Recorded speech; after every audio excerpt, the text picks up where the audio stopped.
দেখো, আজকে আমি একটা নতুন জিনিস, সেটা হচ্ছে ট্রান্সলেশন। এটা নিয়ে একটু আলোচনা করব। কিভাবে যে কোনো প্যাসেজ ট্রান্সলেশন করা যায়, কোনো প্যাসেজকে কীভাবে ট্রান্সলেট ইনটু ইংলিশ, অর্থাৎ সেটা ইংরেজিতে কনভার্ট করা যায়, কনভার্সন করা যায় কত সহজে, সেটাই আমি দেখাবো। তাহলে ট্রান্সলেশন সাধারণত এখন অতটা মানুষ আলোচনা করে না, ট্রান্সলেশন নিয়ে অত চর্চাও করে না। কিন্তু ট্রান্সলেশনটা আমাদের কাছে নিত্য নৈমিত্তিক জীবনে যারা সঠিক খুব ভালোভাবে ইংরেজি লিখতে চাও, তারা যদি প্রতিদিন প্র্যাকটিস করো ট্রান্সলেশন, তাহলে কিন্তু একজন ইংরেজি লেখায় দক্ষ হয়ে ওঠা তোমাদের পক্ষে অসম্ভব নয়। তাহলে এই যে ইংরেজি ট্রান্সলেশন কিভাবে করা হয়, কিভাবে করতে হয়, সেটাই আমি দেখাবো তোমাদের সামনে। ফার্স্ট হচ্ছে, আমি একটা প্যাসেজ নিয়েছি যেটা ঈশ্বরচন্দ্র বিদ্যাসাগরের জীবনী থেকে, যে এখানে বলছে, এই বালক রাত্রি 10টায় শুইতে যাইতেন। সেকেন্ড লাইনটায় বলছে, পিতাকে বলিয়া যাইতেন রাত্রি 12টার সময় তাকে জাগাইয়া দিতে। তারপরে আছে, পিতা গির্জার ধ্বনিতে 12টা বাজিলেই ঈশ্বরকে জাগাইতেন। বালক অবশিষ্ট রাত্রি জাগিয়া পড়া করিতেন। শরীরে এত কষ্ট সহ্য হইত না, মাঝে মাঝে কঠিন পীড়া হইয়াছিল, বা কঠিন পীড়ায় তিনি আক্রান্ত হতেন, কিন্তু ইহাতেও তিনি এই অভ্যাস ত্যাগ করেন না। তাহলে এই বালক রাত্রি 10টায় শুইতে যাইতেন। এই বালক রাত্রি 10টায় শুইতে যাইতেন। আগে আমরা চিন্তাভাবনা করব যে এটাকে কি করে আমি ইংরেজিতে ট্রান্সলেট করব। এই বালক রাত্রি 10টায় শুইতে যাইতেন। এই বালক ইংরেজি আমরা সবাই জানি, দিস বয়। শুইতে যাইতেন, এটা এমনি সিম্পল পাস্টও লেখা যায়। শুইতে যাইতেন, এটা সিম্পল পাস্টেই তোমরা লিখবে, ওয়েন টু বেড। তাহলে শুতে যাইতেন ইংরেজি কি বলবো? Went to bed. কটার সময়? At 10 at night. তাহলে this boy went to bed at 10 at night. তাহলে এই বালক রাত্রি 10টায় শুইতে যাইতেন। পিতাকে বলিয়া যাইতেন। আচ্ছা, আমি ফার্স্ট অ্যান্সারটা লিখে দিই। ফার্স্ট লাইনের যে অ্যান্সারটা খুব ইজিলি এটা লেখা যায়, দিস বয়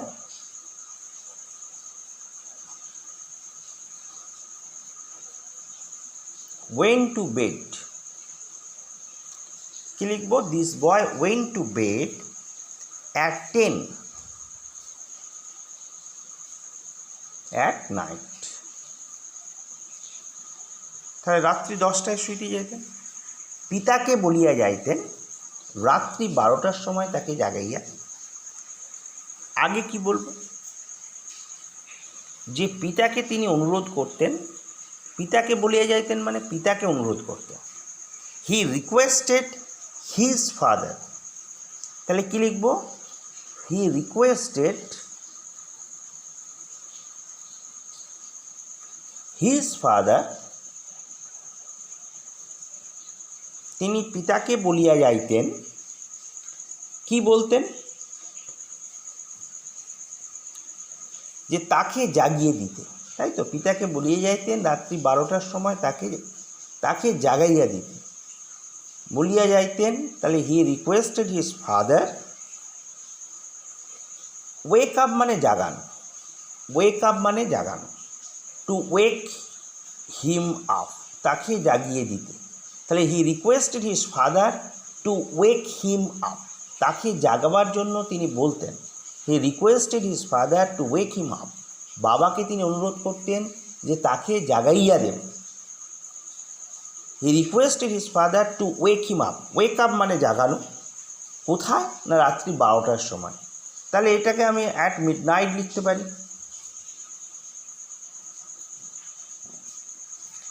তাহলে he requested his father to wake him up at midnight, রাত্রি 12টার সময় জাগাইয়া।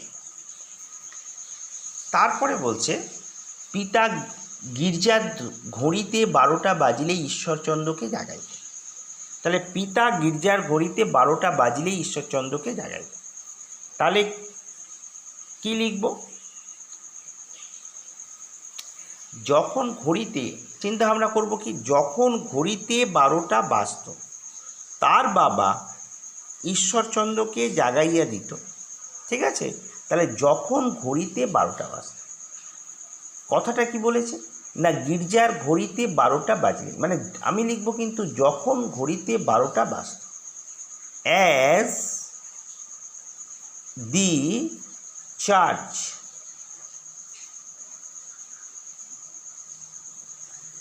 as the church, কি লিখব? দেখো গির্জার ঘড়িতে বলছে, চার্চ ক্লক কথাটা লিখলাম। স্ট্রাক 12, কি লিখব? স্ট্রাক 12। স্ট্রাক বানান কি? STRUCK, স্ট্রাক 12, যখন as the church clock struck 12, church clock struck 12, তাহলে গির্জার ঘড়িতে যখন 12টা বাজত, যেই মুহূর্তে গির্জার ঘড়িতে 12টা বাজত তার বাবা, এখানে বলছে দেখো 12টা বাজিলেই ঈশ্বরকে জাগাইতেন। কে জাগাইতেন? তার বাবা। গির্জার ঘড়িতে 12টা বাজিলেই ঈশ্বরচন্দ্রকে জাগাইতেন। কে জাগাইতেন? His father.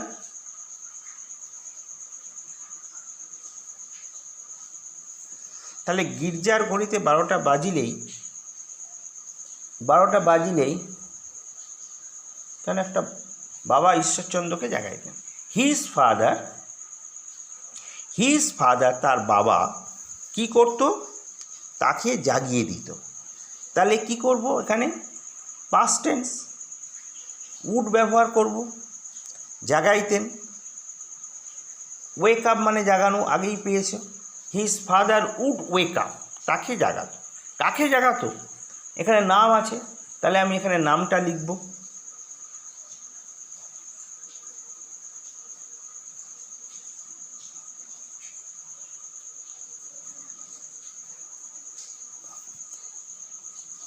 ঈশ্বরচন্দ্র। তাহলে ঈশ্বরচন্দ্রকে জাগাইতেন। তাহলে বাকি সময়টি ওয়েক আপ, তাহলে his father would wake up ঈশ্বরচন্দ্রকে জাগাইতেন। এই পর্যন্ত। তাহলে full stop. As the church clock struck 12, his father would wake up Ishwarchandra. তাহলে ঈশ্বরচন্দ্রকে জাগাইতেন। তাহলে তার বাবা জাগাইতেন ঈশ্বরচন্দ্রকে যখন ঘড়িতে 12টা বাজত। তাহলে ঘড়িতে 12টা বাজলেই তার বাবা ঈশ্বরচন্দ্রকে জাগাইতেন। এই পর্যন্ত স্টপ হয়ে গেল। বালক অবশিষ্ট রাত্রি জাগিয়া পড়া করিতেন। তাহলে বালক, তাহলে কি করব? দি বয়,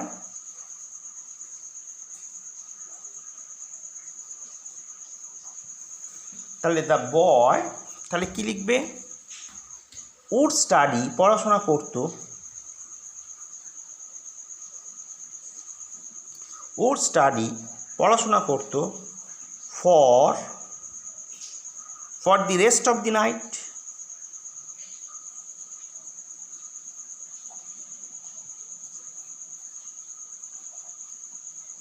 the boy would study for the rest of the night, বাকি সময় দ্য বয় উড স্টাডি, পড়াশোনা করতো। ফর দি রেস্ট অফ, বাকি সময় সে পড়িয়াই কাটাত, জাগিয়া পড়া করিতেন।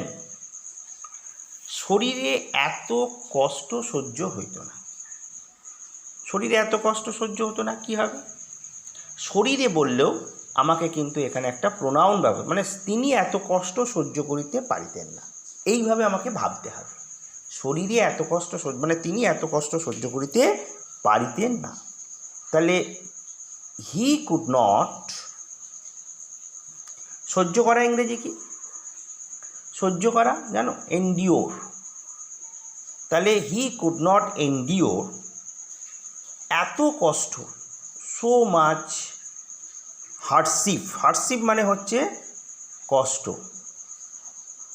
তাহলে he could not endure so much hardship, এত কষ্ট সহ্য করতে পারত না। তাহলে এত কষ্ট সহ্য করতে পারত না। শরীরে এত কষ্ট সহ্য হইতো না। তার মানে he could not endure so much hardship, এত কষ্ট সহ্য করতে পারত না। Full stop. মাঝে মাঝে কঠিন পীড়া হইয়াছে, মানে মাঝে মাঝে কঠিন পীড়ায় সে আক্রান্ত হতো। তাহলে মাঝে মাঝে কঠিন পীড়ায়, সেই জন্য তিনি মাঝে মাঝেই কী করতেন, সো একটা লিখতে পারো, সেই জন্য মাঝে মাঝে তিনি কঠিন পীড়ায় আক্রান্ত হতেন। তাহলে সো আক্রান্ত হতো, পীড়া হইয়াছিল। ফেল লিখতে পারো, so he fell, fall fell, মাঝে মাঝেই হতো, ফল ফেল সিরিয়াসলি, সিরিয়াসলি মানে মারাত্মক কিছু, কঠিন, seriously ill, so he fell seriously ill, মাঝে মাঝেই তিনি অসুস্থ হয়ে পড়তেন।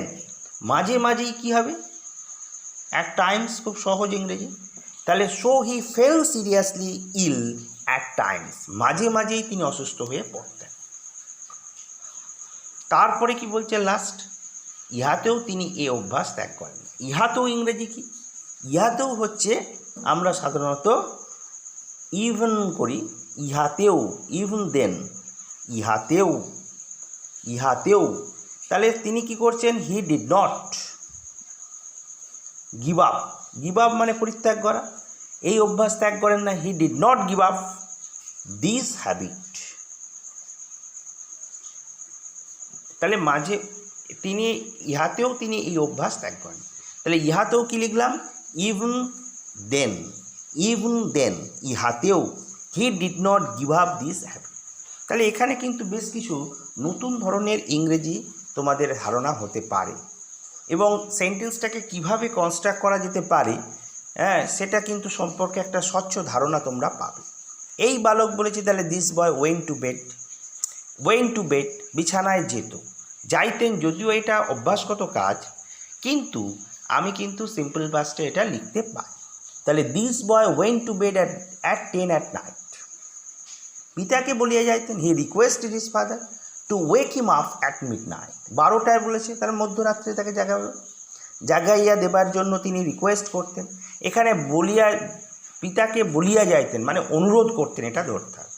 As the church clock struck 12, 12টা যখন বাজত, his father would wake up Ishwarchandra, ঈশ্বরচন্দ্রকে জাগাইয়া দিতেন। The boy would study for the rest of the night, বাকি রাত্রি বালক অবশিষ্ট রাত্রি জাগিয়া পড়া করিতেন। তাহলে দ্য বয় উড স্টাডি, পড়াশোনা করতো, for the rest of the night, পড়াশোনা করতো মানেই জাগিয়া পড়া করিতেন। শরীরে এত কষ্ট সহ্য হইত না, মানে তিনি সহ্য করিতে পারিতেন না। He could not endure so much hardship, এত কষ্ট তিনি পারতেন না সহ্য করতে, মাঝে মাঝে কঠিন পীড়া হইয়াছিল। তাহলে so he fell seriously ill at times, মাঝে মাঝে কঠিন পীড়া হতো, কিন্তু ইহাতেও তিনি অভ্যাস ত্যাগ করেন নাই। Even then he did not give up this habit, এটাতেও তিনি কিন্তু এই অভ্যাস ত্যাগ করেন নাই। তাহলে ইভেন দেন মানে ইহাতেও, এখানে কিন্তু একটা নতুন ইংরেজি তোমরা শিখলে।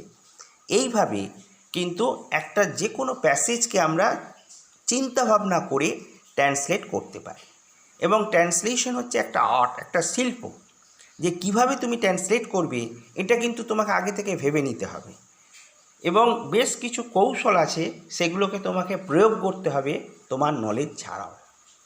সেকেন্ডলি দেখো, এখানে দ্বিতীয় একটা প্যাসেজ যেটা রবীন্দ্রনাথের জীবনী থেকে আমি নিয়েছি, ওটা ঈশ্বরচন্দ্র বিদ্যাসাগরের জীবনী থেকে, এটা রবীন্দ্রনাথের জীবনী থেকে আমি নিয়েছি। এখানে প্রথমেই বলছে, এই প্রথম ইউরোপের মাটিতে আমার পা পড়ল, এই প্রথম, this is the first time, এরকম আমরা ধারণা করব, কিন্তু না, ফর ফার্স্ট টাইম আমি লিখব, ফর দি ফার্স্ট টাইম, প্রথমবারের জন্য। হ্যাঁ, তাহলে ফর দি ফার্স্ট টাইম, এই প্রথম, এই প্রথম আমি কি লিখব, ফর দি ফার্স্ট টাইম। পা রাখা কি আছে, সেট ফুট মানে পা রাখা, I set foot on Europe, তাহলে প্রথমবার আমি ইউরোপে পা রাখলাম। মনে করেছিলাম ইউরোপে পৌঁছেই কি এক অপূর্ব দৃশ্য চোখের সম্মুখে খুলে যাবে, আমি মনে করেছিলাম, তার মানে আমি মনে করেছিলাম, আই থট, কি ভেবেছিলাম? That as soon as I thought that, আমি ভেবেছিলাম যে, এখানে দ্যাটটা না লিখলেও হবে। আই থট, তাহলে তুমি দ্যাটটা নাও দিতে পারো। I thought as soon as I would reach Europe, ইউরোপে পৌঁছেই, as soon as I would reach Europe, যখনই পৌঁছাবো কি এক অপূর্ব দৃশ্য চোখের সম্মুখে খুলে যাবে। তাহলে আই উড রিচ ইউরোপ, অপূর্ব দৃশ্য, a wonderful view, a wonderful view would open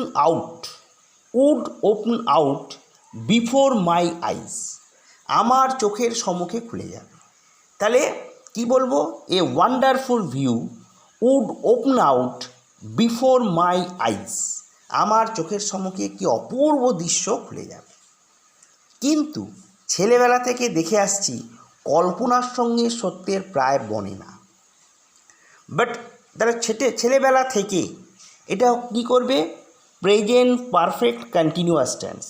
but I have been noticing, লক্ষ্য করছি, এখানে দেখা হচ্ছে লক্ষ্য করা। I have been noticing since my childhood, আমার বাল্যকাল থেকে আমি লক্ষ্য করছি, দ্যাট রিয়েলিটি, মানে বাস্তবটা বলছে একবারে সত্যের সঙ্গে প্রায় সত্যের সঙ্গে বনে না। তার মানে রিয়েলিটি সবসময় কী হয়? একদম বনে না। তাহলে এর ইংরেজিটা কিন্তু যথেষ্ট কঠিন। দ্যাট রিয়েলিটি ফল শর্ট মানে হচ্ছে বনে না। দেখো অনেকটা একবারে মেলে না, কি করব?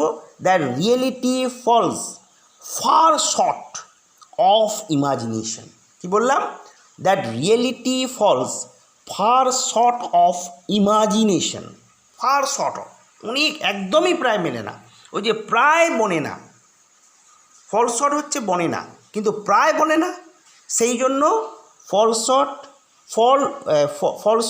তার আগে কি বললাম? Fall far short of imagination, full stop. তারপরে বলছে কোনো নতুন দেশে আসবার আগেই আমি তাকে এমন নতুনতর মনে করে রাখি যে এসে আর তা নতুন বলে মনে হয় না। তাহলে before coming to a new country, নতুন কোনো দেশে আসবার পূর্বে, আই সি হার, এখানে আমি হার লিখব কান্ট্রিটাকে, ঠিক আছে? I see her, I see the country, I see her, এখানে কান্ট্রি বলেছি, আগেই বলেছি before coming to a new country I see her, ঠিক আছে? See her in such a new light, যে নতুনতর মনে করে রাখি, মানে নতুন আলোকে আমি দেখি, নতুন আলোকে, নতুন দৃষ্টিভঙ্গিতে। In such a new light that on reaching it, তাহলে কি বললাম? Before coming to a new country I see her in such a new light that on reaching it, এখানে পৌঁছেই ইট নেভার অ্যাপিয়ার্স, এটা কখনোই মনে হয় না to be new at all, এটা কখনোই নতুন বলে মনে হয় না, তা কখনোই নতুন বলে মনে হয় না। It never appears to be new at all, এটা কখনোই নতুন বলে মনে হয় না। এইভাবে আস্তে আস্তে তোমাদেরকে শিখতে হবে এবং লিখতে হবে, এগুলো প্র্যাকটিস করতে করতে হয়ে যাবে। সেই জন্য আমি দুটো প্যাসেজ, একটা ঈশ্বরচন্দ্র বিদ্যাসাগরের জীবনী থেকে, একটা রবীন্দ্রনাথের জীবনী থেকে, দুটো প্যাসেজকে ট্রান্সলেট কীভাবে করতে হয় এটা দেখালাম। এটা ভালো করে দেখবে এবং তোমরা এটা দেখে বোঝার চেষ্টা করবে এবং চ্যানেলটাকে সাবস্ক্রাইব করবে এবং আরও নিত্য নতুন যদি তোমাদের মতামত থাকে সেটা আমাকে কমেন্ট করে জানাতে পারো, ঠিক আছে? আমাকে কমেন্ট করতে পারো যে নতুন কিছু আইডিয়া তো যদি তোমাদের থেকে থাকে, সেটাও আমি সেই রকম তোমাদেরকে তোমাদের মতো করে উপযোগী করে আমি এটা করার চেষ্টা করব, ঠিক আছে? এই বলে আমি আমার ভিডিও শেষ করলাম। দেখো তোমরা এটা দেখে এটা বোঝার চেষ্টা করো, আমি এখন শেষ করলাম।